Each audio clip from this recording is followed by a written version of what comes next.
Machado de Assis de Corrêa, mais conhecido como Assis, foi um artista paranaense que retratou diversos aspectos do estado de Santa Catarina e suas regiões.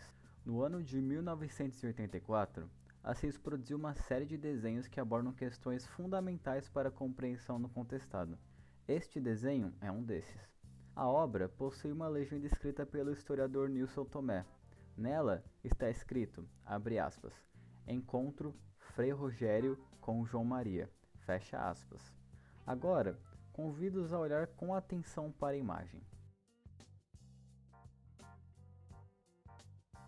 Ao fundo, é possível notar a presença de linhas que nos remetem a morros e uma floresta de araucária, típica paisagem da região do contestado. No primeiro plano, encontramos dois personagens de frente um para o outro.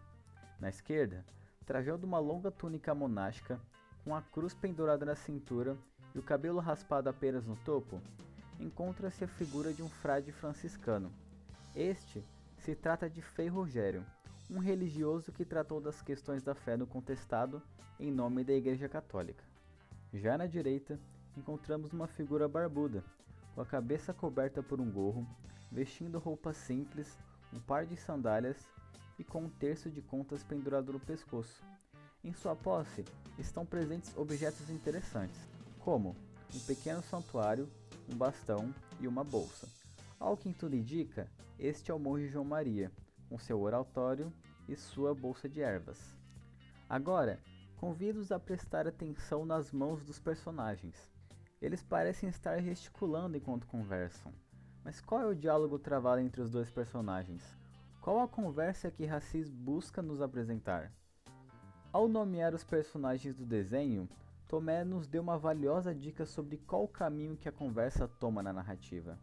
O tal encontro entre Frei Rogério e João Maria, que Tomé aponta na legenda, de fato ocorreu, e foi documentado pelo próprio Frei. Em um trecho da entrevista, João Maria pede permissão ao Frei Rogério para que possa batizar, alegando que o povo do contestado tem muita fé consigo. Frei Rogério repreende, dizendo que apenas padres estão encarregados de batizar crianças e que o monge poderia batizar apenas se encontrasse perigo de vida, assim como qualquer outro cristão poderia fazer. Em outro trecho, ao ser convidado pelo Frei para comparecer à missa no dia seguinte, o monge afirma que sua reza vale tanto quanto uma missa. O Frei, irritado com a fala do monge, o repreende e deixa explícito a importância da missa ao declarar que o próprio Jesus Cristo desce sobre o altar durante o ritual. Em resposta, o monge aponta para o seu oratório e diz, abre aspas, para aqui também, fecha aspas. A partir desse trecho, podemos entender que Assis se baseou no relato de Frei Rogério para produzir seu desenho. Entretanto, em comparação ao monge, o Frei não apresenta elementos que identifiquem individualmente, o que me leva a pensar que a intenção de Assis, ao produzir a obra para um público que não teria necessariamente conhecimento sobre o relato do Frei Rogério, é de identificar mais a instituição da qual o Frei fazia parte, a Igreja, do que o Frei em si, como indivíduo. Agora vamos voltar para as mãos dos personagens.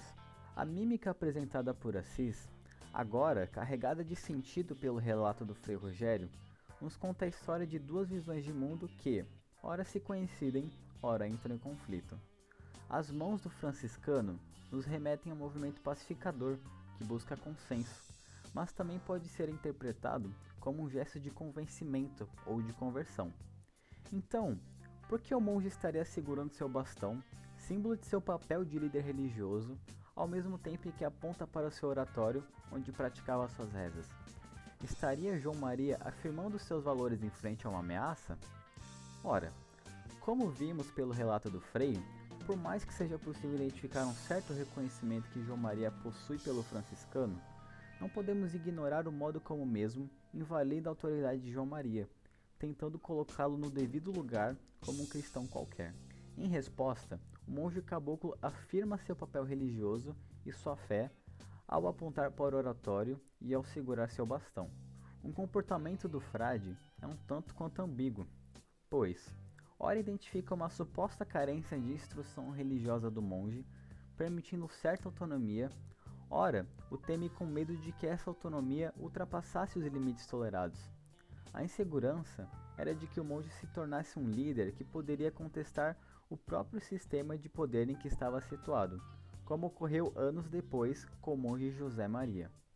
Por fim, vale salientar que a mesma igreja que se dá ao luxo de ter um certo comportamento tolerante perante João Maria, irá se aliar ao poder secular, ou seja, o Estado, durante sua campanha de extermínio aos caboclos em defesa de sua autoridade religiosa, da ordem e da paz.